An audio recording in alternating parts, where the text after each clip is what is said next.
네, 이번 시간에 학습할 내용은 소득세가 되겠습니다. 네, 소득세 같은 경우에는 9정으로 구성되어 있는데요. 이론 문제에서는 두 문제가 나오죠. 네, 두 문제, 많이 나오면 세 문제입니다. 실무 문제에서는 15점으로 출제가 됩니다. 실무의 비중이 좀 높죠. 아무래도 실무 위주로 중심적으로 공부를 해 주시면 될 것 같습니다. 1장입니다. 네, 총칙입니다. 소득세의 전반적인 총 규칙을 얘기합니다. 네, 소득세에 대해서 나와 있는데 소득세라고 하는 것은요, 소득에 대한 세금입니다. 소득이라고 하는 것은요, 내가 벌어들인 것, 그걸 소득이라고 하거든요. 내가 벌어들인 거에 대해서 세금을 때린다. 그걸 소득세라고 생각해 주시면 되겠습니다.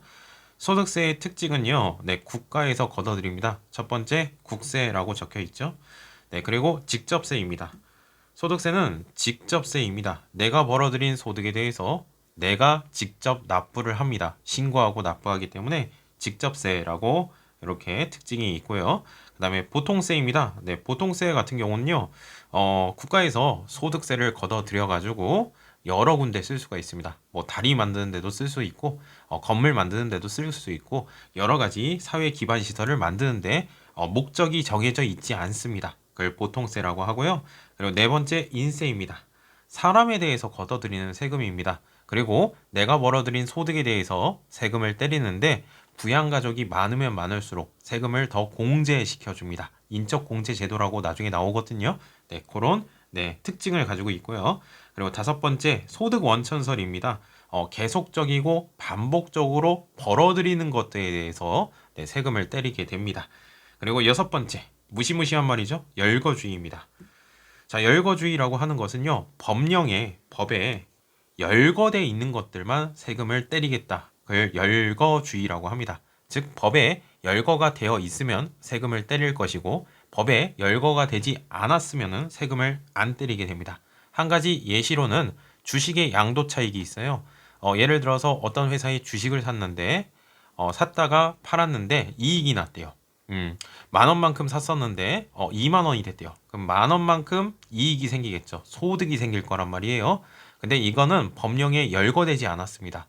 즉 주식의 양도 차익 이 만 원에 대해서는 세금을 아직도 안 때리고 있습니다. 여하튼 법에 열거돼 있는 것들에 대해서 세금을 때리겠다. 그걸 열거주의라고 합니다. 원칙은 법에 열거된 것만 세금을 때리겠다. 열거주의. 무시무시한 말이죠. 그래서 여러분들 열거돼 있는 것들을 외워주셔야 됩니다. 암기할 사항이 좀 많습니다. 소득세 같은 경우에는.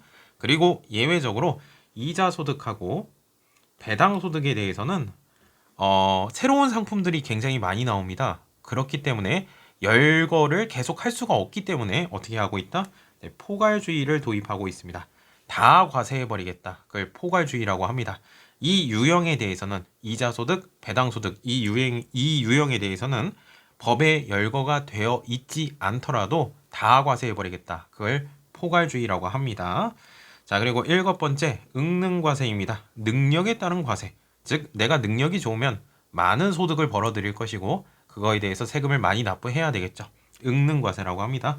여덟 번째 보시면 누진과세라고 되어 있습니다. 누진과세는 8단계 세율입니다. 8단계 세율. 부가가치세 쪽에서는 10%, 그리고 수출에 대해서는 0% 세율을 적용했죠. 근데 소득세 같은 경우에는 8개의 세율이 정해져 있습니다. 8개의 세율은 다 외우진 못하겠고요. 그러니까 내가 많이 벌면 벌수록 세율이 굉장히 커지고요.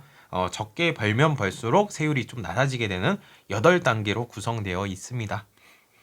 세 번째, 과세 방법입니다. 세금을 때리는 방법에는 원칙이 있고 예외가 있습니다. 일단 원칙은 종합과세입니다. 종합해가지고 세금을 때리게 됩니다. 그걸 종합과세라고 하고요. 자, 그리고 예외적으로 분류과세가 있고 분리과세가 있습니다. 이 부분 많이들 헷갈려 하시고요. 시험에 많이 나오죠. 그렇죠? 네, 분류과세는 따로 떨어뜨려서 세금을 때리겠다. 그걸 분류과세라고 하고요. 분리과세는 원천징수함으로써 과세가 종결되게 된다. 더 이상 세금 안 때리겠다. 중간중간에 원천징수를 하게 되거든요. 네, 원천징수함으로써 더 이상 세금을 때리지 않겠다. 그걸 분리과세라고 합니다. 자세하게 내용을 좀 살펴보도록 하겠습니다. 자, 표를 보시면요. 종합과세 나와 있죠. 네, 종합과세. 종합해가지고 세금을 때리겠다라는 것인데 내가 벌어들인 소득, 내가 벌어들인 금액에 대해서 성격별로 좀 나눌 수가 있어요. 이자 소득이 있고요. 그리고 배당 소득이 있고요. 사업 소득이 있고요. 근로소득, 연금소득, 기타소득, 그리고 양도소득도 있고요. 퇴직소득이라는 것도 있습니다. 그러니까 내가 성격에 따라서 내가 벌어들인 금액에 대해서 성격별로 유형을 나눌 수가 있는데, 여러분들 통장 가지고 계시죠? 네, 통장에 이자가 붙었대요. 내가 벌어들였죠? 네, 그걸 이자소득이라고 합니다. 예를 들어서 주식 투자를 했는데 배당금이 나왔대요. 벌어들였죠? 네, 그걸 배당소득이라고 합니다. 내가 어떤 사업을 통해서 벌어들였대요. 그걸 사업소득이라고 하고요. 내가 직장에 다니면서 네, 월급을 받았대요. 근로소득이라고 하고요. 내가 연금을 받았대요. 네, 연금소득이라고 하고요. 그리고 나머지 것들을 기타소득이라고 합니다. 그리고 퇴직소득이라는 것도 있고요. 양도소득이라는 것도 있죠. 퇴직금을 받게 되면 퇴직소득이라는 게 생기고요. 예를 들어서 집 같은 거 팔게 되면은 양도소득이라는 것도 있습니다. 여하튼 소득에 대해서 성격별로 유형을 나누는데, 종합과세가 있고 분류과세가 있고 분리과세라는 게 있습니다. 자세하게 살펴보자면 종합과세는 뭐냐면 이자소득 체크해 주시죠. 배당소득, 사업소득, 근로소득, 연금소득, 기타소득에 대해서는 싹 다 합쳐가지고 세금을 때립니다. 이, 배, 사, 근, 연, 기 외워주시죠. 이, 배, 사, 근, 연, 기 순서도 중요합니다. 이, 배, 사, 근, 연, 기는 싹 다 종합을 해가지고 세금을 때리게 됩니다. 그리고 분류과세라고 있는데, 분류과세는 따로 떨어뜨려서 세금을 때립니다. 양도소득이 있고요. 퇴직소득이라는 게 있습니다. 요거는 따로 떨어뜨려서 세금을 때립니다. 종합해서 세금 때리지 않습니다. 왜 그러냐면 퇴직금은 갑자기 생기는 것이기 때문에 갑자기 소득이 많아지게 되면 세율이 높아지잖아요. 그래서 요거는 장기간에 걸쳐 가지고 갑자기 생기는 소득이기 때문에 따로 떨어뜨려서 세금을 때립니다. 그걸 뭐라고 한다? 분류과세라고 합니다. 분류과세. 따로 계산 구조가 있어요. 됐죠? 그리고 분리과세라는 게 있습니다. 분리과세. 분리과세는 다시 한번 말하지만 원천징수함으로써 과세가 종결이 됩니다. 원천징수. 중간중간에 세금 떼가지고 이제 더 이상 세금을 안 때리게 됩니다. 그걸 분리과세라고 하는데, 분리수거 생각해 주시면 돼요. 캔은 캔대로, 페트병은 페트병대로 분리수거라는 걸 하시죠. 그렇죠? 중간중간에 분리수거라는 걸 하잖아요. 네, 그런 것처럼 원천징수함으로써 과세가 종결이 됩니다. 더 이상 세금 안 때립니다. 종합해가지고 또 세금 때리지 않습니다. 그걸 분리과세라고 합니다. 대표적인 예시로 여기 나와 있는데 중요합니다. 2천만 원 이하의 금융소득 체크해 주시고요. 그리고 일용근로자의 근로소득, 그리고 복권당첨소득이 있습니다. 자, 이쪽 부분은 실무 문제 풀 때도 굉장히 중요한 내용입니다. 실무 문제 푸실 때 나오는 내용이고요. 2천만 원 이하의 금융소득 같은 경우에는 원천징수세율 미리 말씀드릴게요. 14%입니다. 14%를 세금을 떼고 돈이 들어오게 됩니다. 그리고 일용근로자의 근로소득 같은 경우에는 6%입니다. 원천징수세율이 6%입니다. 그리고 복권당첨소득 같은 경우에는 원천징수세율이 20%고요. 그리고 3억 원 초과분에 대해서는 30%입니다. 예를 들어서 내가 복권에 당첨을 했습니다. 복권에 당첨했는데 2억이래요. 그 2억에 대해서 20% 세금 뗀 금액을 복권 수령 금액으로 받을 수가 있는 거예요. 됐습니까? 네, 원천징수세율도 분명히 시험에 나온 적이 있습니다. 14%, 6%, 20%. 3억 원 초과분에 대해서는 30%인데 실무 문제로 많이 나옵니다. 이건 원천징수돼서 끝나기 때문에 더 이상 종합해가지고 세금 때리지 않습니다. 네, 원천징수되면서 과세가 종결되게 됩니다. 두 번째, 과세 단위와 과세 기간입니다. 뭐 과세 단위라고 하는 것은요, 개인이 벌어들인 소득, 내가 벌어들인 소득에 대해서 내가 세금 납부하는 거예요. 그렇죠? 부부가 합산해가지고 세금을 때리지 않습니다. 부부가 합산하게 되는 순간 세율이 굉장히 높아지기 때문에 개인 단위로 과세를 하게 됩니다. 물론 예외적인 내용이 있긴 있지만 그건 시험에 아직까지 나온 적이 없습니다. 개인 단위로 과세를 하게 됩니다. 그리고 과세 기간, 세금을 부과하는 기간이죠. 네, 1월 1일부터 12월 31일까지로 하고요. 예외적으로 사망했을 때, 출국했을 때 내용이 있습니다. 좀 자세하게 보도록 할게요. 표를 보시면요. 원래 원칙이 뭐예요? 1월 1일부터 12월 31일까지로 한다. 무슨 말이냐면 1월 1일부터 12월 31일까지 내가 벌어들인 거, 그 소득에 대해서 세금을 때리게 된다는 것이 뜻입니다. 그리고 예외적으로 사망을 했을 때, 그리고 예외적으로 출국을 했을 때는 좀 달라지게 되는데, 자, 1월 1일부터 사망한 날까지로 봅니다. 자, 사망을 했으면은 더 이상 소득이 없잖아요. 그쵸? 그럼 1월 1일부터 언제까지로 하겠다? 사망한 날까지로 하겠다. 그리고 출국했을 때. 여기서 말하는 출국은 여행이 아닙니다. 이민을 갔을 때이거든요. 한국에서 더 이상 소득이 없을 것 아닙니까? 그러면 1월 1일부터 언제까지로 한다? 네, 출국하는 날까지로 합니다. 예외적인 상황입니다. 원래 원칙이 뭐다? 1월 1일부터 12월 30일까지. 예외적으로 사망을 했을 때, 출국을 했을 때 예외적인 기간이 있다라고 보시면 되겠습니다. 세 번째, 납세 의무자입니다. 세금을 납부하는 의무가 있는 사람. 세금을 납부할 의무가 있는 사람은 거주자하고 비거주자의 개념이 있습니다. 특히 거주자의 개념이 시험에 많이 나오죠. 그렇죠?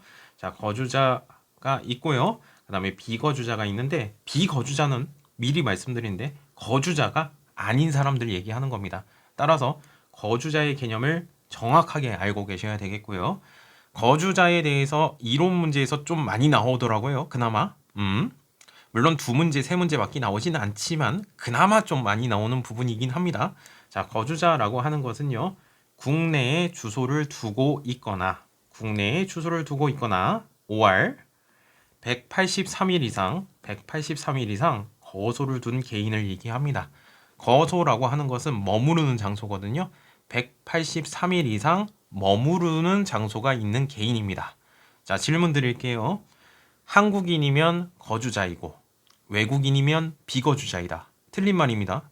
외국인도 거주자가 될 수 있습니다. 외국인인데도 불구하고 183일 이상 한국에 머무르는 장소가 있다면 거주자가 될 수 있는 것입니다. 됐죠? 국내에 주소를 두고 있거나 또는 183일 이상 거소를 둔 개인입니다. 근데 이게 183일이 어떻게 법령이 제정된 거냐면 원래 365일이죠. 1년은 나누기 2를 하시면 182.5일이 나옵니다. 근데 우리가 0.5일이라는 건 없잖아요. 그래서 183일로 이렇게 제정이 되었습니다. 여하튼 거주자는 국내에 벌어들인 소득뿐만 아니라 해외 나가서 벌어들인 소득에 대해서도 다 과세를 합니다. 됐죠? 근데 비거주자는요. 국내 한국에서 벌어들인 소득에 대해서만 세금을 납부하면 됩니다. 네, 요거 개념 알고 계시면 좋겠습니다. 많이 나옵니다. 거주자의 개념. 그렇죠? 그리고 밑에 보시면 주소지 판정 기준이 나와 있는데 요거는 좀 참고적으로 좀 보시면 될 것 같고요. 예를 들어서 항공사 승무원 같은 경우에는 해외를 많이 다니죠. 그렇죠? 국내에 주소를 두고 있을 수는 있겠지만 머무르는 장소가 한국에 많이 없을 수가 있단 말이에요. 그렇지만 직업이 그렇다면 그냥 거주자로 보겠다. 뭐 이런 내용들을 하고 있는 겁니다. 요거는 참고적으로 좀 봐주시면 될 것 같습니다.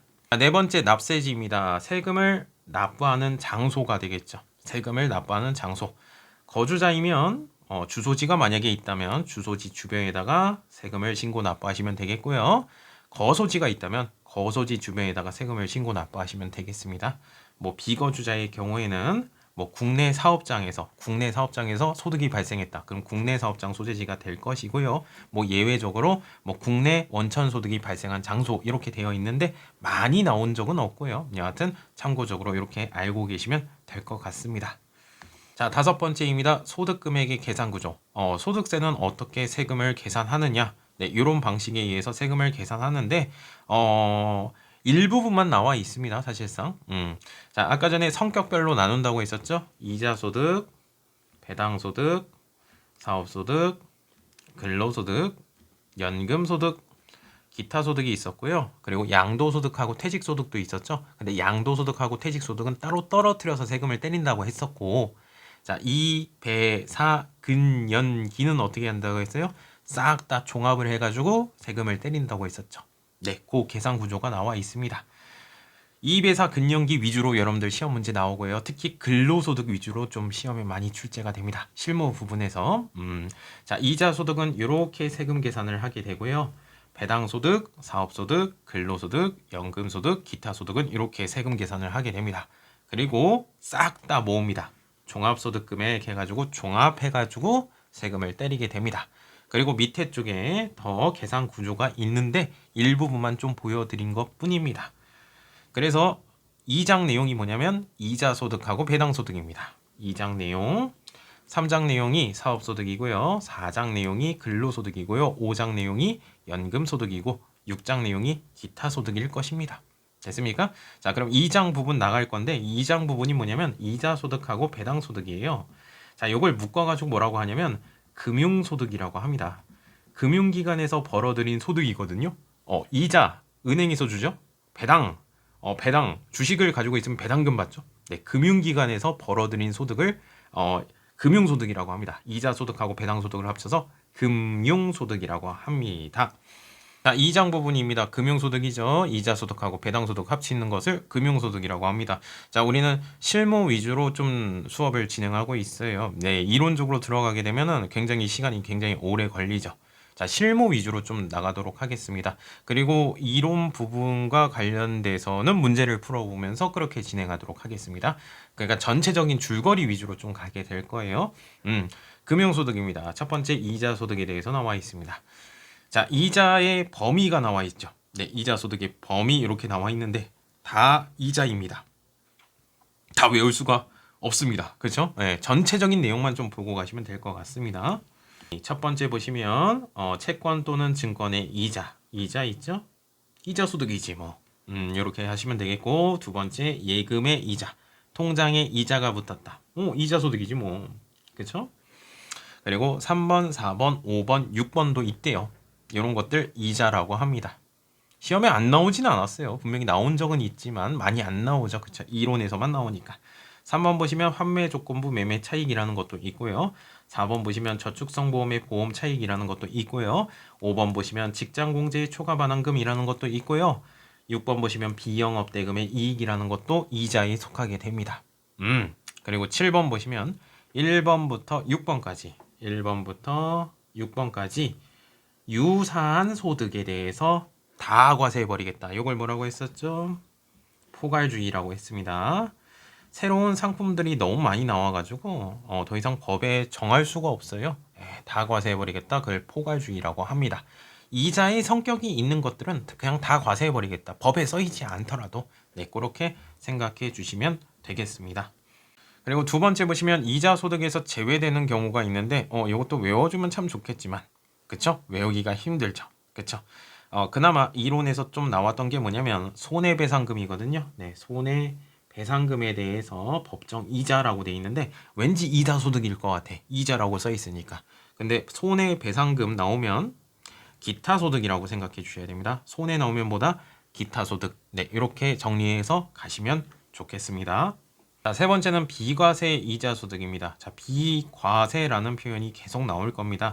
자, 우리가 과세라는 표현을 많이 했었죠. 전산회계 1급 때. 과세가 뭐예요? 세금을 부과하겠다. 그러니까 과세라고 하는 것은 세금을 부과하겠다. 세금을 때리겠다라는 거예요. 세금을 부과하겠다. 됐습니까? 근데 면세라는 개념도 배웠죠. 우리 부가가치세 할 때 면세라는 개념 배웠어요. 세금을 면제해 주겠다. 세금을 때리지 않겠다라는 개념이었죠. 그렇죠? 근데 여기는 뭐라고 돼 있어요? 비과세라고 나와 있어요. 비과세는 뭘까? 세금을 때려야 되긴 하지만 국민 정서상 세금을 아직까진 때리지 않을게. 그걸 비과세라고 합니다. 면세하고 좀 개념이 다르죠. 어떻게 보면. 그렇죠? 요 부분에 대해서는 원래는 세금 때려야 되는데 세금 때리지 않을게. 아직은. 네, 그렇게 생각해 주시면 됩니다. 물론 시험에서 나온 적이 없죠. 그렇죠? 네. 이론 문제에서만 나올 텐데 만약에 나온다면 그냥 이런 것들도 있다. 라고 보시면 되겠고, 네 번째 보시면 이자 소득 금액의 계산이라고 나옵니다. 자, 1월 1일부터 12월 31일까지 1월 1일부터 12월 31일까지 해당 기간에 총수익 금액으로 합니다. 아까 이자에 해당하는 거 총수익 금액에다가 싹 다 집어넣어 줍니다.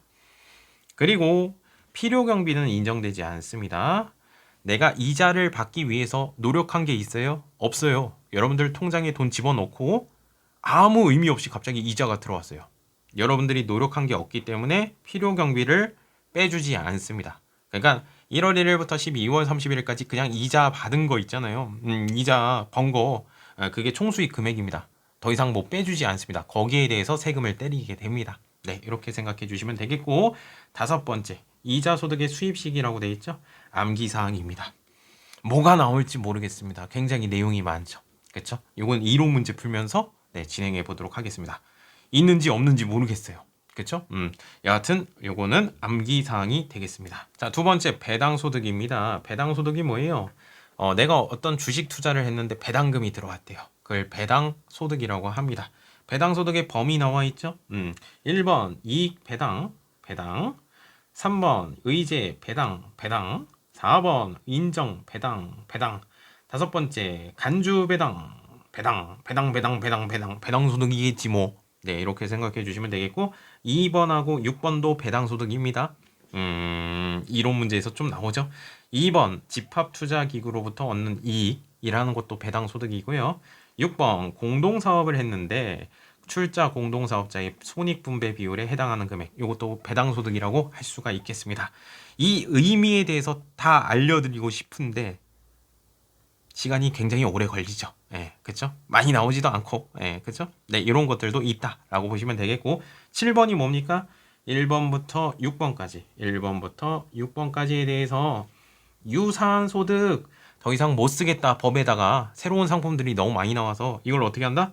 다 과세해버리겠다. 이걸 뭐라고 했죠? 네, 포괄주의라고 했습니다. 법령에 써여 있지 않더라도 다 과세해버리겠다. 포괄주의라고 합니다. 네, 이렇게 생각해 주시면 되겠습니다. 2번 비과세 배당소득입니다. 이 배당소득에 대해서 원래 세금을 때려야 되는데 국민 정서상 세금을 때리지 않겠다라는 입장입니다. 네, 넘어가 주시면 되겠고요. 세 번째 보시면 배당소득 금액의 계산이라고 나오죠. 자, 1월 1일부터 12월 31일까지 벌어들인 배당에 대해서 총수익 금액으로 집어넣습니다. 그리고 필요 경비는 인정되지 않는다. 내가 배당금을 받기 위해서 노력한 게 있어요? 노력한 게 없어. 내가 주식 투자를 했을 뿐인데 배당금이 들어온 거예요. 따라서 노력한 거 빼주지 않습니다. 다만 귀속법인세라고 해가지고 뭔가 더해주는 게 있는데 그로스업이라고 하거든요. 나도 알아. 근데 여기까진 안 하셔도 좋겠습니다. 뭔가 있나 보다. 더하는 게 뭔가 있긴 있나 보다. 뭐 이중과세 뭐 어쩌고저쩌고 뭐 나오거든요. 예, 거기까진 됐어요. 제가 보기에는. 예, 이렇게 정리해 주시면 되겠습니다. 네 번째, 배당소득의 수입식입니다. 암기사항이죠. 그쵸? 뭐가 나올지 모르겠습니다. 아, 그래요? 이거 이론 문제 풀 때 있으면 한번 보도록 하겠습니다. 세 번째, 금융소득의 종합과세입니다. 방금 전에 이자소득하고 배당소득 배우셨죠? 그렇죠? 이자소득, 배당소득에 대해서 배우셨는데 과세 방법 나와 있고요. 원천징수세율 나와 있습니다. 잠깐, 2천만 원 이하인 금융소득은 어떻게 한다고 했어요? 실무에서 중요하다고 했었죠? 2천만 원 이하인 금융소득은 분리과세입니다. 원천징수돼서 끝납니다. 이 부분이 가장 중요하다고 할 수가 있겠고, 원천징수세율이 몇 퍼센트? 14%입니다. 제가 써드렸었죠? 그쵸? 그리고 이론 문제에 나왔던 적이 있는데 25%인 게 있어요. 비영업 대금의 이익 25%고요. 출자 공동사업자의 배당소득 25%입니다. 이론 문제로 나왔던 적은 있었습니다. 많이 나오진 않지. 그리고 비실명 이자와 배당소득에 대해서는 45%입니다. 네, 이게 나왔던 적은 있었습니다. 근데 가장 중요한 게 뭐예요? 2천만 원 이하인 금융소득에 대해서는 분리과세, 원천징수돼서 끝납니다. 몇 퍼센트? 14%입니다. 따라서 여러분들 통장에 이자가 들어올 때 굉장히 지저분한 숫자가 들어옵니다. 이 14%가 떼서 돈이 들어온 겁니다. 정확하게는 뭐 지방소득세까지 뭐 1.4% 더해가지고 15.4%를 떼고 들어온 겁니다. 여하튼 우리는 소득세 부분이고 지방소득세는 안 나오니까 소득세에 대해서 2천만 원 이하인 경우에는 원천징수돼서 끝난다. 몇 퍼센트? 14%꼭 기억해 주시길 바랍니다. 네, 3장입니다. 사업소득입니다. 내가 어떤 사업을 해가지고 벌어들인 것을 사업소득이라고 합니다. 사업소득에 대해서 깊이 들어가면 들어갈수록 굉장히 어렵고요. 시험 문제가 나오긴 합니다. 분명히 이론 문제에서도 좀 보이기 시작하는데 사실 전산세무 2급까지만 하실 분들은 글쎄 사업소득은 그냥 개괄적으로만 좀 알고 계시면 될 것 같고요. 전산세무 1급을 올라가실 분들이라면 사업소득을 좀 잘 해두시는 게 좋을 것 같아요. 일단은 전산세무 1급은 배제하고요. 실무적인 내용에 대해서만 살펴보도록 하겠습니다. 됐죠? 네, 금방 끝날 거예요. 전체적인 개괄적인 내용만 좀 알고 계시면 되겠습니다. 자, 일단 사업이라고 하는 것은 사업은 이윤을 추구하는 거죠. 네, 영리를 목적으로 합니다. 이윤을 추구하고요. 사업이라고 하는 것은 계속적이고 반복적으로 행하는 활동을 얘기합니다. 그게 사업이죠. 사업은 계속적이고 반복적으로 행하는 활동입니다. 저 같은 경우에는 저도 사업소득이 있죠. 저 같은 경우는 강의 서비스를 제공해주고 있죠. 계속적이고 반복적으로. 그렇죠? 그래서 사업소득이라고 하는 것입니다. 됐나요? 그리고 밑에 보시면 표가 나와 있는데 이거는 외우시는 게 아니죠. 이런 게 사업이라고 볼 수가 있겠고 업종에 대해서 쭉 나와 있는 겁니다. 네, 그냥 넘어가시면 되겠습니다. 자, 중요한 건 뭐예요? 사업소득이라고 하는 것은 이윤을 추구하고요. 계속적 반복적으로 행하는 활동을 사업이라고 합니다. 두 번째 보시면 비과세 사업소득이 있습니다. 원래 사업을 통해서 벌어들였는데 국민 정서상 이런 것들은 아직 세금을 때리지 않을게. 비과세 사업소득입니다. 내용이 많죠? 옛날에 시험 문제 나온 적이 분명히 있었는데 요즘엔 좀 안 보이긴 합니다. 네, 요거 이론 문제 있으면 한번 나중에 보도록 하겠습니다. 요런 것들은 비과세 사업소득이구나. 예를 들어서 논밭 임대소득, 논이라든가 밭에서 임대하는 소득에 대해서는 농민들을 위해서 소득이 생겼더라도 세금을 아직 때리진 않을게. 대표적으로 두 번째 보시면 뭐 작물 재배업 소득이 있죠. 뭐 쌀 같은 거, 뭐 보리 같은 거 재배해가지고 뭐 수익이 생겼어요. 팔아가지고. 네, 그 부분에 대해서는 10억 원 이하에 대해서는 세금 때리지 않을게. 뭐 이런 내용이거든요. 네, 다 외우면 참 좋죠, 그렇죠? 이런 것들이 있다라고 보시면 될 것 같습니다. 네, 세 번째 사업소득의 과세 방법 나와 있는데 깊이 들어가진 않을 것이고요. 첫 번째 보시면 표 있죠. 네, 의료보건 용역, 인적 용역에 대해서는 원천 징수를 하는데 몇 퍼센트? 3%를 합니다. 3%. 우리가 사업소득에 대해서 3.3% 한번 들어간 적이 있을 거예요. 3.3%? 3%는 사업소득이고요. 그 0.3%, 0.3% 그거는 지방소득세거든요. 예, 인적 용역에 대해서는 3%, 3% 원천 징수를 하게 됩니다. 3%좀 기억 좀 해주시고, 자, 2번 봉사료에 대해서는 몇 퍼센트? 네, 5% 원천 징수를 합니다. 다시 인적 용역에 대해서 몇 퍼센트? 3%가 되겠고요. 봉사료에 대해서 몇 퍼센트? 네, 5% 원천 징수를 하게 됩니다. 그래서 저도 어떤 학원에 출강을 해가지고 돈을 받을 때 돈을 다 받는 게 아니라 3.3%를 떼고 받습니다. 네, 사업소득이기 때문에 네, 그렇게 생각해 주시면 될 것 같습니다. 2번 사업소득의 계산입니다. 사업소득은 어떻게 계산하느냐? 1월 1일부터 12월 31일까지 사업을 통해서 벌어들인 거 총수익 금액으로 하고요. 그리고 내가 사업을 하기 위해서 노력한 게 있을 거예요. 노력한 거 빼줍니다. 여기는 네, 필요경비라는 것을 빼주게 됩니다. 비용 처리 다 해주게 됩니다. 근데 되는 게 있고 또 안 되는 게 있겠죠. 깊이 있게 들어가지 마시고 여하튼 이렇게 계산을 하게 됩니다. 그래서 2번 보시면 총수익 금액 나와 있죠. 1월 1일부터 12월 31일까지 벌어들인 거에 대해서 쭉 나와 있습니다. 즉 총수익 금액 삽입이 뭐냐면 내가 벌어들인 거 집어넣어라. 총수익 금액 불산입이 뭐냐면 내가 벌어들인 건데도 불구하고 계산 구조에 집어넣지 말아라 라는 것입니다. 세무 1급 가시면 굉장히 중요해지는 내용입니다. 사실 세무 2급은 그냥 그렇구나 라고 넘어가시면 될 것 같습니다. 그리고 두 가지로 나눌 수가 있는데요. 일반 사업소득이 있고요. 2번 보시면 부동산 임대업의 총수익 금액 있죠. 부동산 임대업이 뭐죠? 내가 집주인인데 뭐 월세를 주거나 뭐 전세를 내거나 그리고 월세를 받죠. 그렇죠? 월세라는 걸 받게 되겠고 뭐 전세라면은 뭐 전세 보증금 받게 될 것이고 그 사업자들에 대해서는 이렇게 계산한다는 것이고 그 부동산 임대가 아닌 사업자들, 그러니까 일반적인 사업자들에 대해서는 총수익 금액이 이렇게 계산한다는 것입니다. 여하튼 두 가지로 나눠져 있다. 예, 개괄적으로만 좀 보시면 될 것 같습니다. 그리고 세 번째 보시면 필요 경비 나와 있죠. 내가 노력한 거에 대해서 빼주게 됩니다. 내가 노력한 거 요렇게 빼주게 되겠고요. 필요 경비 불산입은 뭐냐면 노력한 건데도 불구하고 빼주지는 않을 거야 라는 것입니다. 예를 들어서 뭐 법령 위반해 가지고 뭐 벌금 같은 거 냈대요. 예를 들게요. 내가 대표자인데 뭐 과속을 했습니다. 딱지가 날라왔어요. 네, 그 벌금 낸 거 있잖아요. 그거 빼주면 안 되겠죠. 그쵸? 빼주게 되면 뭐예요? 세금 공제를 많이 해주겠다는 건데, 그쵸? 이런 것들 빼주면 안 되겠죠. 필요경비 불산입합니다.